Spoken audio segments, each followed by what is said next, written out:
Hello, beautiful souls. Welcome to another episode of Heart and Hustle, Visionary Healers, Movers, and Shakers.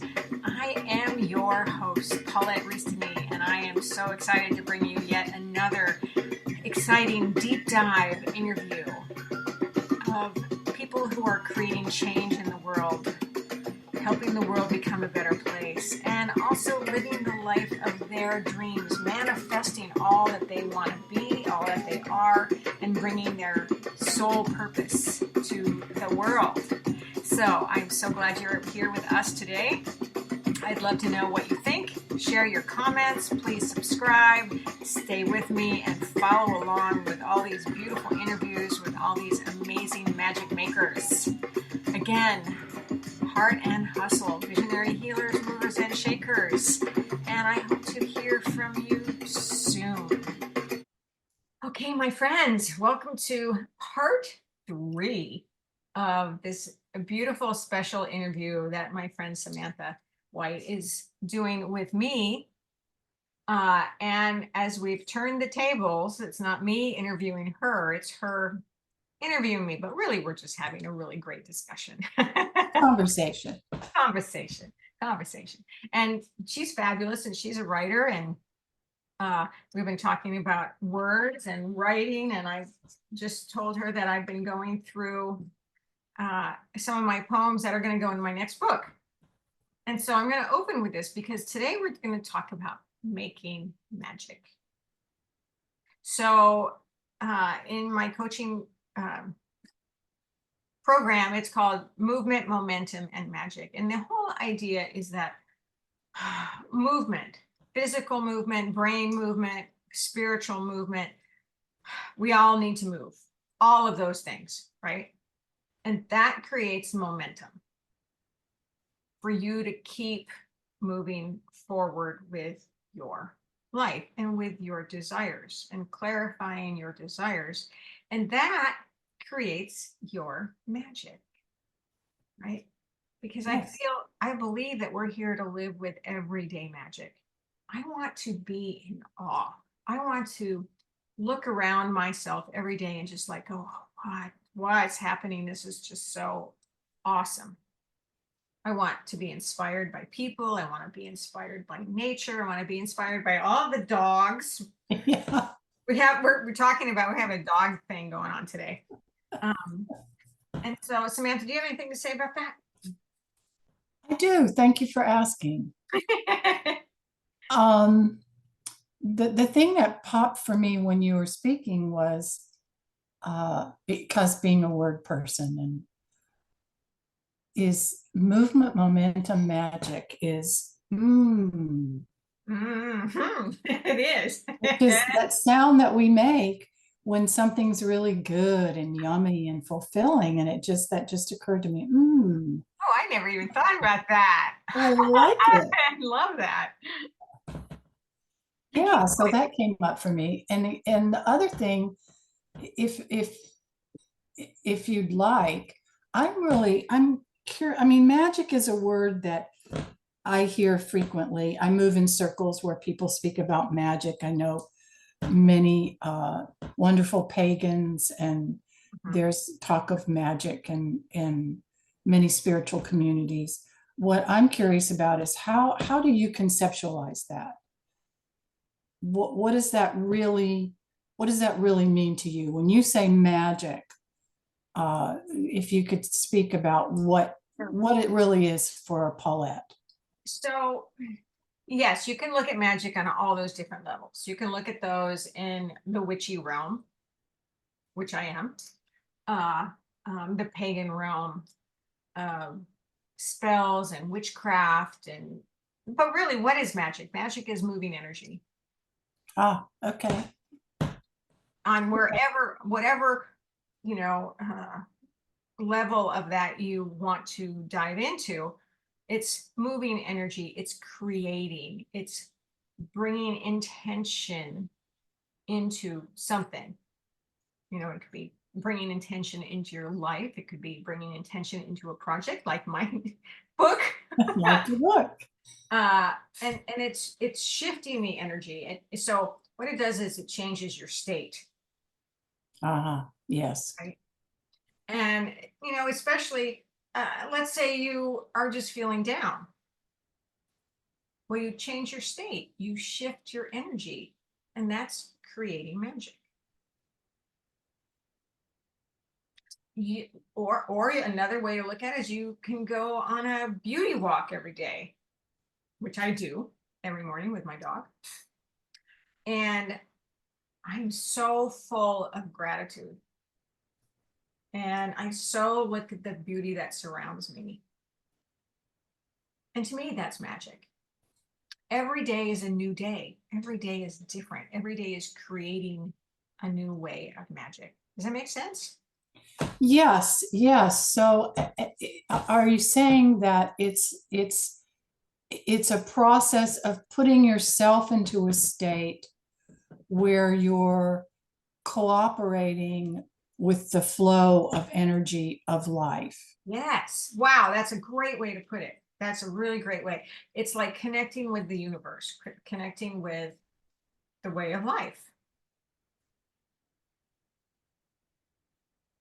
So And for me, I hear it as more as yes, and ha, maybe it's like I think it's sort of being deliberate. alchemy. Does that work? Mhm. But I think it's deliberate intention. Okay, so you're saying that's like if you had your little laboratory and I'm thinking seeing Merlin now with all the things and Well, a pinch back of there on this my and altar, I got candles, yes, you know. pinch of this and a pinch of that. That intention is a bass note. If you were making the perfume of magic, intention would be a bass note. Ah, you better write a poem about that. Damn, that was really good too. See, I told you she was great with words. So would you say that is a good way of looking at it? Does that land for you? Yeah, yeah, Mhm. absolutely. It's changing the energy and it's deliberate intention. Deliberate, How yeah. do you want to live today? How do you want to live right now? What do you want to happen? What do you want to bring into your life?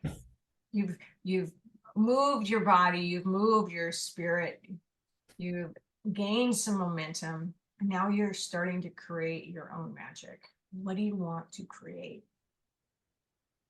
Set that intention so that it can come into manifestation.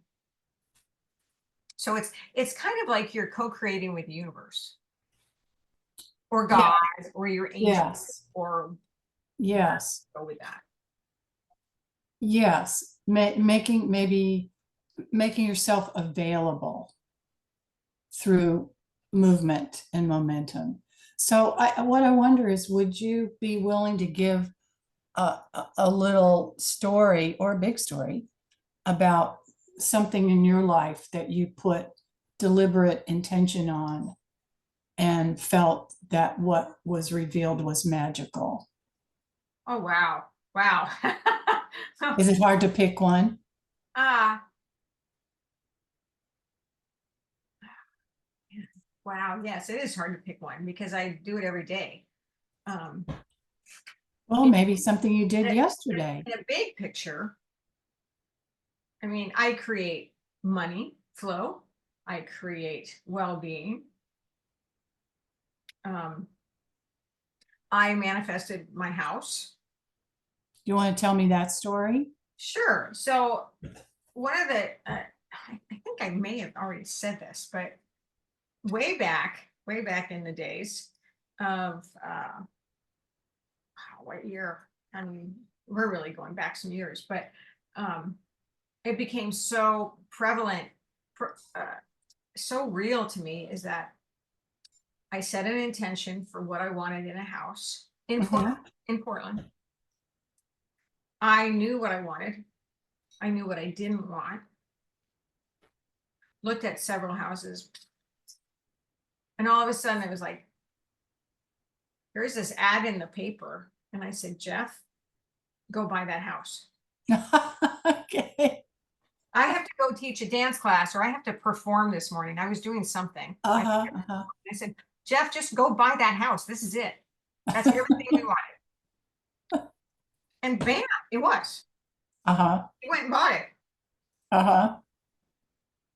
And it's just like when you are open to receive and open to allow. Now there's two different concepts there. Allowing yourself to be in that place and allowing yourself to receive, which is what us women we stop ourselves from doing so often.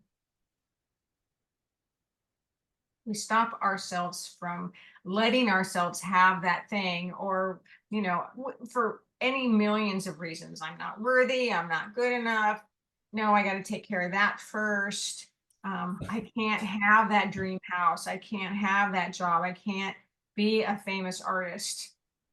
But if you start to set that intention, your brain, for one thing, doesn't know the difference. Yes, that's true. Yeah. You start to Doesn't know the talk, start difference. thoughts become words, become things. I've said that a million times. Yeah. Yeah. And that's the same thing as setting those intentions, clarifying, detailing, stepping into that beautiful place of allowing yourself to have, to be. And that to me is magic. Yeah. Yeah. I wonder if that's even, if magic is even there's so many ideas that people have about that word. It's a really charged word. It is. And I wonder if it's really more, people think of it as something very kind of mystical and mysterious and rare in general. And I wonder from hearing you, if you think of it as something that's more, if you are awake, if you do the things that you do to wake yourself up, you move, you work with the momentum, you set an intention, you're deliberate, that what's being called magic is actually just sort of the revelation of the natural flow of energy in life. It's revealed. It's not like, it's almost like, it's not even like something you're creating. It's more like something that you're cooperating with and revealing. Would you say that? Co-creating. Co-creating. Okay, yeah. I like conceptualizing it that way. Yeah. I mean, we are part of this world. We are part of this universe. And no, I can't do it on my own. I need to open up to allow the universe to bring it to me, or show it to me, or develop it, or whatever. Yeah, co-creation. Absolutely co-creation. Yeah. Well, for me, that's something that's very friendly, because I'm a co-creator kind of a person, not necessarily collaborative in terms of work projects, but it makes me happy when there is accompaniment.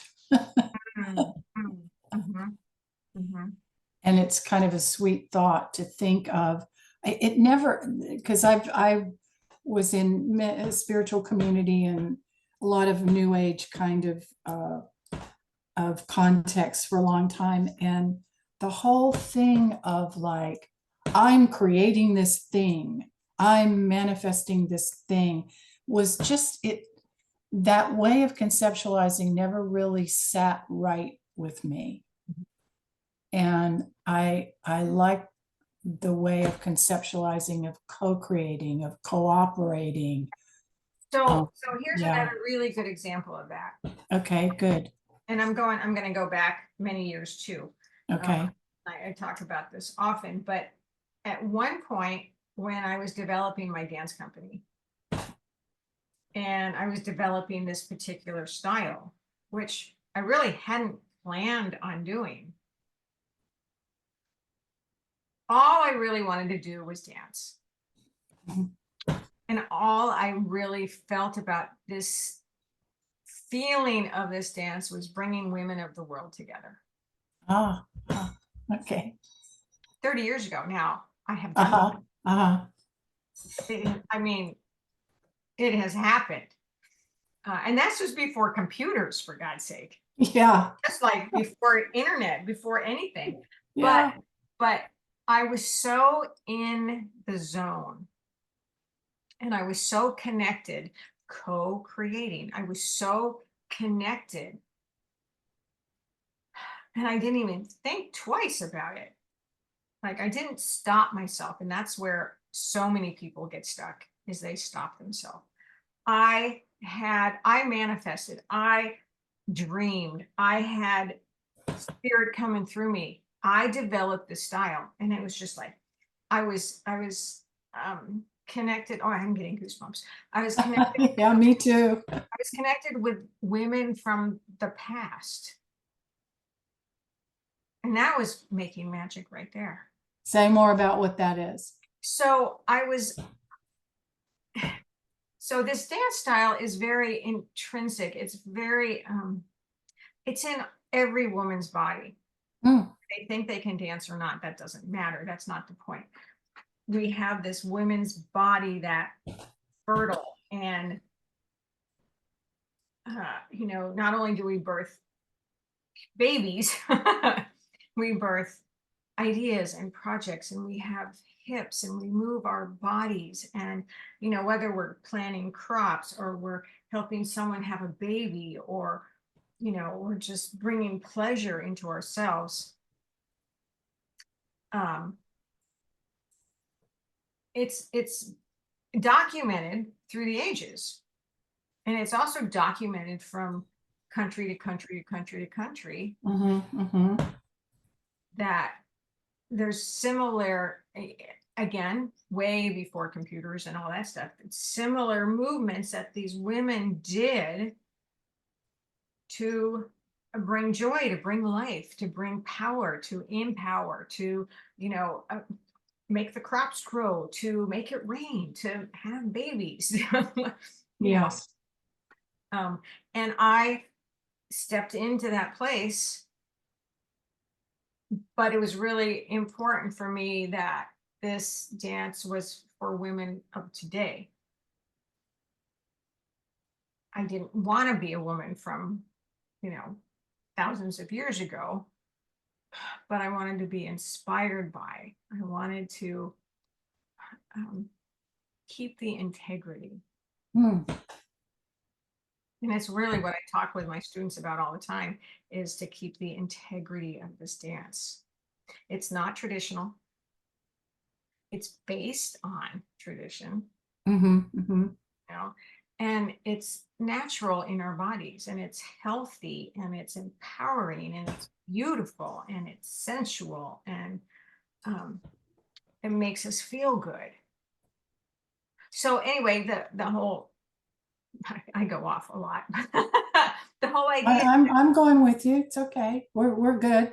The whole idea was that I was in this zone of creating, co-creating, Yes. making Yes. music.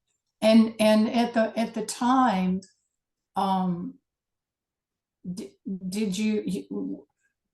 did you have an awareness of that? I mean, was there an observation of, okay. Oh yeah.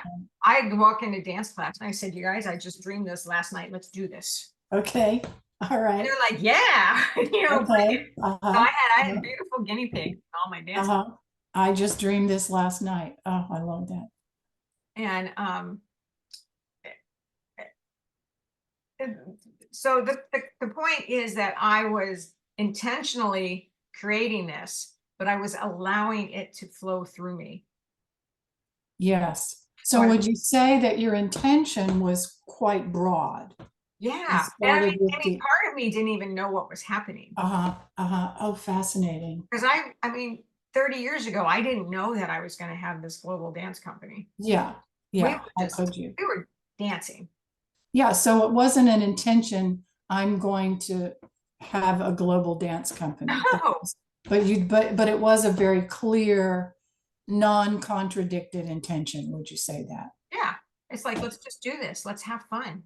Let's dance together and bring this energy here and raise the energy and make magic with it. Yeah. And that was in circle I mean, so it was like I couldn't do it by myself. I was the, what's the word? I was the channel, I guess. Conduit. And, I mean, at some point I knew what I was doing. It wasn't like I was, completely oblivious to So it. did you understand it as it was going along? Yeah, Did you understand, like, oh, I get why this movement yeah. is Oh, yeah, okay. yeah. And this looks good and this feels Uh-huh. good. And Uh-huh. Uh-huh. um, so it's, I feel like we have to allow ourselves to open up more to what the world has to offer us and what we have to offer the world. Yeah, I think that's a thing that for me has been a long time coming, both sides of that. And I uh, have kind of a mantra now that changes a little bit, but is mostly everyone has something that they can give. Oh, No matter who you are, absolutely. where you are, what's happening, everyone has something they can give. And I think one of my missions, I would say, is helping people understand what it is that they have to give, no matter what their state is. Mhm. Um, I deal with a lot of people who are in very, very deep states of trauma. Mm. And I am developing a way of communicating that helps them understand the gifts that they have to give, no matter what state they're in. And it's similar to what you're describing. Is that I began with two pretty broad intentions to heal myself for sure, and then to share what I learned with other people, and then to be a part of the movement to bring uh, mental illness, trauma-induced mental illness out of the shadows and help eliminate that shame that has so traditionally That's with so it. important.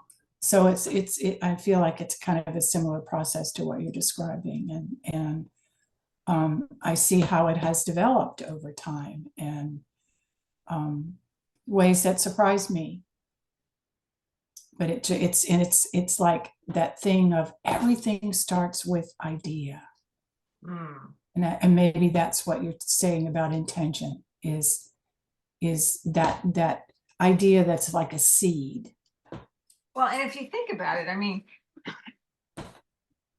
if how many times or how often or something just pops into your brain. And Yeah. really, it's kind of like being downloaded to you. Yes. Yes. In fact, here's a great story. Did you ever read Big Magic? Mm-mm. Okay. Uh, I'm God,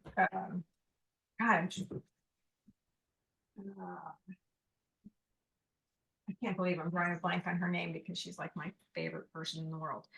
She wrote Eat, Pray, Love. Oh, Elizabeth Gilbert, Elizabeth Gilbert. There we go. Gilbert. Okay. So Yeah. she talks about this in Big Magic, and this makes so much sense to me. Mm-hmm. Okay. She had an idea for a book, and she was working on it for a while, for quite a while. And then she put it on the back burner and she'd work on it for quite a while and put it on the back burner, put it on the back burner. And then she met another writer, a famous writer, fabulous writer. And she met, they went and had coffee. And the other writer said, I'm writing this book. And it was the same book. Oh, I actually know the story. I didn't read the book, but I have a connection with her, and I've heard this Okay. story. And it was the same. Yeah. And it's like, Yeah. so this idea is going to come to you. Yeah. You don't act on it, it's going to go somewhere else. Profound story. Yeah. Yeah. Isn't that? And say more about it. It wasn't just that it was the same book. Say what she said about that, because that's really the biggest point to me of the whole story. Well, yeah, I mean, it's just like But if she, you don't act on yeah, that intuitive hit, that idea is gonna like, fuck you. I'm going somewhere else because I want to be born. yeah, it needs expression. Yeah, and she says in that story that she just knew. I mean, she wasn't like, oh my God, how bizarre. She like knew that the idea jumped to that person because she didn't get it out Mhm. in the time that it needed, and the other And I person and did. I've seen that happen. I've had Uh-huh. ideas Uh-huh. like that. And it's like, they just did that thing I was gonna do. I mean, of course, there's room for everybody to do everything. Well, yeah, but your point is well taken in that, and I have chills running all over my body because that story had a very profound effect on me Oh, as well. made so Because how much many sense. projects do we have? I mean, I have certainly, I imagine, I know you've got one, that same thing, like it's there, it's there, it's there, it's there, and I'm kind of grinding away at it, and then I forget about it, and so far I haven't discovered that my things have jumped to someone else, but I certainly know it's possible. I mean, somebody actually did. I just went on to Netflix and saw the title of my memoir on a show on Netflix. I was like, wait a minute. And I thought, is that like an early warning system? Like, better get on with that. Of course, nobody can write my life except me, but Yeah, but yeah, it was a little shocking, and I did take it that way, like, okay, that's like a telegram. yeah. Get No, on, that's get on with it. that's the thing. So, and do you do human design at all? What? Human design. Mm-mm. So it's a method, and I can't really talk about it or teach about it, but I'm a manifesting generator. Yes, you are. So that's there's different categories. Oh, okay, okay, Okay? okay. So, and that means I am the idea queen. Yeah. And it's really true. I can come up with these fabulous ideas, but can I always get them done? No, I need someone else to do them, Uh-huh, you uh-huh. know? Yeah. So, I mean, we all have certain roles that we play and we play out. Yes. And Yes. yeah, but if you eh, act on it, if it feeds you, if it sparks life in you, act on it. Don't sit on it. Get off the freaking couch, you know? Well, here's the question that I think many people will relate to, and is yes, and uh, I would say, I'm not necessarily on the couch. I'm uh, doing the laundry, and I'm walking the dog, and I'm thinking about what meals to prepare, and I'm grocery shopping, and I'm um, thinking about, am I going to unpack that other box that I didn't unpack yet? Am I going to go through all my journals and pull out the pages that I want to keep and let go? Whatever. It's not that I'm sitting on the couch. It's that, well, you heard, I mean, that, so speak to that in terms of the focus that brings the magic. So, okay, so that's, boy, you could go in a lot of different directions with that. We women, especially women, and I talk about this a lot with my coaching, is we have this invisible workbook. You know, whether we're people pleasing or we're just taking care of necessity things, at some point, it's really important to go, you know what? I don't have to do the dishes right now. I can sit down and work on my book.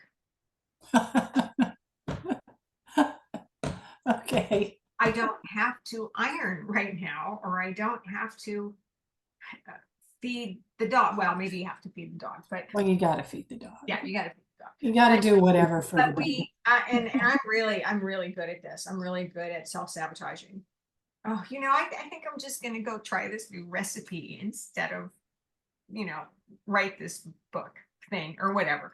Um, uh, And at some point, there comes a time when it's like, you know what? I don't want to clean the house anymore. I'm going to have someone else clean the house. And I'm going to do something that's actually going to make me more money and bring me more satisfaction. So it's delegating, or it's asking for help, which of course is also very hard for us women to do sometimes. Hello, Wonder Woman. I quit doing that. And I think that's really important to address because we either need to manage our time in a different way, which I also have lots of methods about, which I write about in my book, and to manage our time in a more feminine, empowered way that makes more sense than trying to bulldoze in a masculine way to that to-do list to get the shit done and then get to my own personal stuff. Yeah, yeah. So we're talking about how to flip that. Yeah. So you do the things that feed you first and then go unpack that box. Or let someone else unpack the box. Or don't unpack the box. Or don't unpack the box. Yeah, yeah. And for me, I think part of the difficulty with that is there are a lot of voices in my head that have a lot of judgments about the fact that if I'm telling you the truth, I don't really give a shit about unpacking the box. Yeah, well, there you I go. just don't really care. Well, then don't fucking do it. And I feel like I should care, but I don't care. And I think that is something that is not just me, that it's hard sometimes to tell the truth about what I really care about and what I Yes. just don't care about. Yes, right. You're afraid of judgment, or you're afraid of FOMO, or fear of missing out on something, or you're afraid of displeasing someone else, or you're afraid of not having a cleanliness house, tidy house. Um, and it's starting to prioritize what is important to you, what really feeds you. Yeah, I think for me, letting go of needing to please is really It's just it's would be so liberating, and I'm not there yet. I mean, just think about it. It's so intrinsic in our being as women, whether it's taught from growing up or, over the centuries. And it's really important. Everybody has a role to play, right? Everybody's important in the circle. So what did I do? I hired a house cleaner who's fabulous. Now, it's hard for me to pay for that, but I can spend my time doing the thing that could possibly bring me more money and more pleasure. And then I have a clean house, and she's really good at that and loves doing it. I mean, that's just Yeah, one example. And I think that speaks to the cooperation thing, the collaboration thing, because maybe, I mean, I don't know, but maybe your housekeeper's not wanting to write a book and Yeah. you want, and that's a good thing for me to remember too, that I think we even spoke about this earlier, that there are people who actually like doing taxes. There are people who like to clean things and organize things and I mean, make I hired files. a new bookkeeper, and she's like, Paulette, I freaking love doing these. Yeah, books." I'm yeah, I think that's good. I Yeah, know, good to remember. Good to remember. And I guess and it is that thing of realizing that we exist in a larger context and letting go of that feeling of I have to do everything myself. do it all. Yeah. I'm all alone. I have to do it, it's all on me. Man, I need to be reminded of this like Yeah. all day, every You don't day. have to do it all. Do the thing that feeds you so you can then spread your love and do the things that mean the most to you. What else are you here for? You're not here to vacuum your floor. I mean, or whatever. I mean, maybe you are. Maybe it brings Yeah, you immense joy. I mean, I know some people who freaking love to vacuum, I know people who love vacuuming as well. Not, and that they was come not over here. put And they into come my program. over Yeah, that's what I say. Come on over. here. When I was young, my best friend Anna Lee used to come over to my house and she would hang up all my clothes and organize my books. Oh, bless her. Oh my God, I am so bad at that. Yeah, I still remember it to this day. Oh my God. Yeah, so But everybody, that's and important to know that everybody has a role, everybody has a place. yeah, Everybody I think has it's, yeah, something that cooperation. may, and that's a mindset thing too, you know. Um, it's like, what do I love to do? What do I want to do? Well, I love to cook. Oh my God. I could I cook know you do. 24 hours. Did you see my mushrooms? Oh my I God. saw your mushrooms. They're like people. I mean, they're just like For those of you who don't know what we're talking crazy. about, I just tried this experiment and I grew blue king oyster, king trumpet mushrooms, and they were nothing. And then in 3 days, they were like this big. Yeah, I love that you shared that because I've never seen that process before and I was just wowed by it. So I'm cooking them I today. bet you are. Yeah, yeah. Anyway, Mhm. that's a whole nother aside. But Speaking of all the things, but okay, that's a thing that clearly, let I me mean, we read. can observe that that brings you joy. I mean, I felt the energy just like go straight up when you were speaking, and all the hairs are standing up, Yeah, just like kapow, yes. and some people hate to cook. Yeah, And isn't that magic? I mean, wow, what a moment of openness that was, right? and I'll cook for you. Okay, I'm going to read some. Okay, here we go. This is a short little ditty.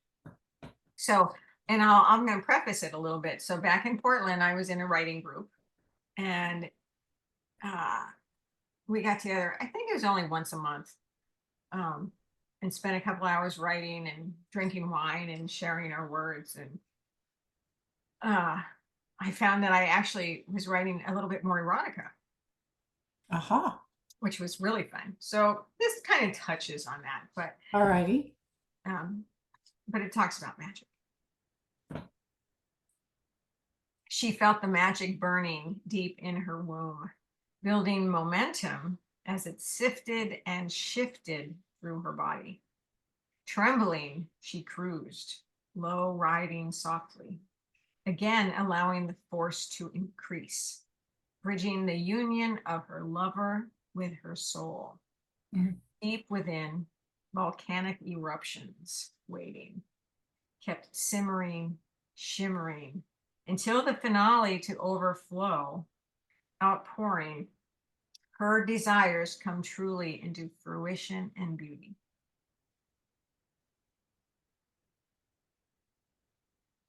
Wow. Whew. That's potent. Woo! Yeah, all Wait. my capillaries just opened up.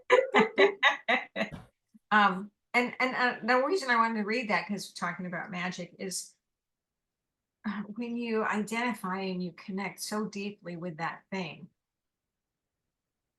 whether it's sex or orgasm or a lover or not a lover, but her desires come truly into fruition and beauty.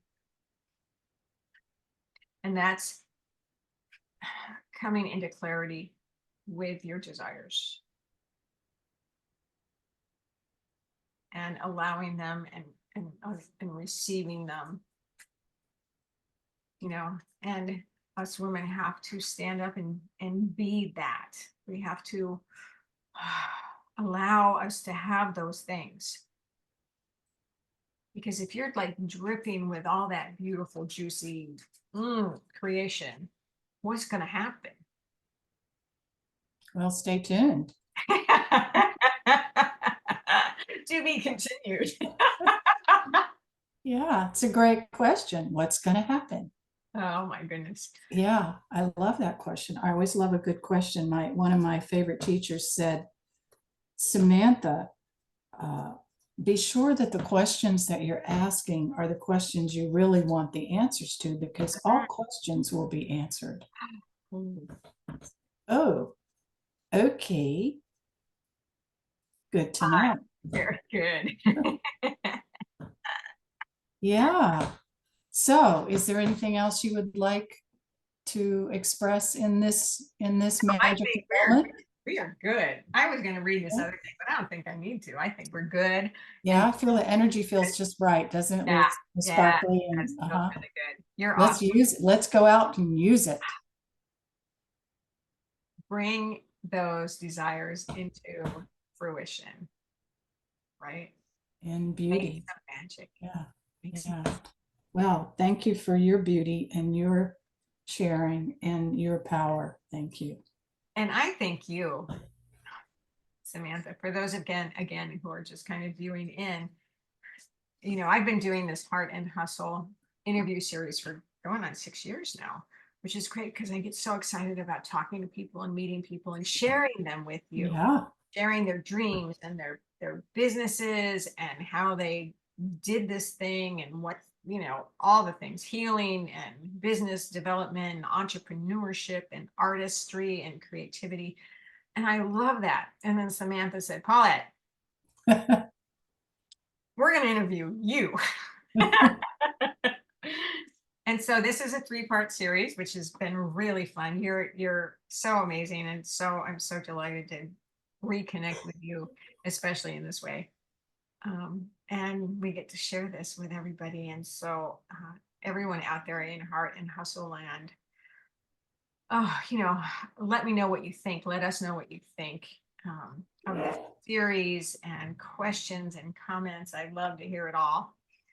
And what fun. And what I mean, I think Samantha and I could probably talk for about a year Yeah. or longer. Yeah. Yeah. It's an ongoing conversation that Yeah. started 40 years ago. So Yeah. yeah. Okay. And I just have to say, you brought this up in the last one, and I'm like, Uh, still is like, oh my God, we did have this notebook called Freya.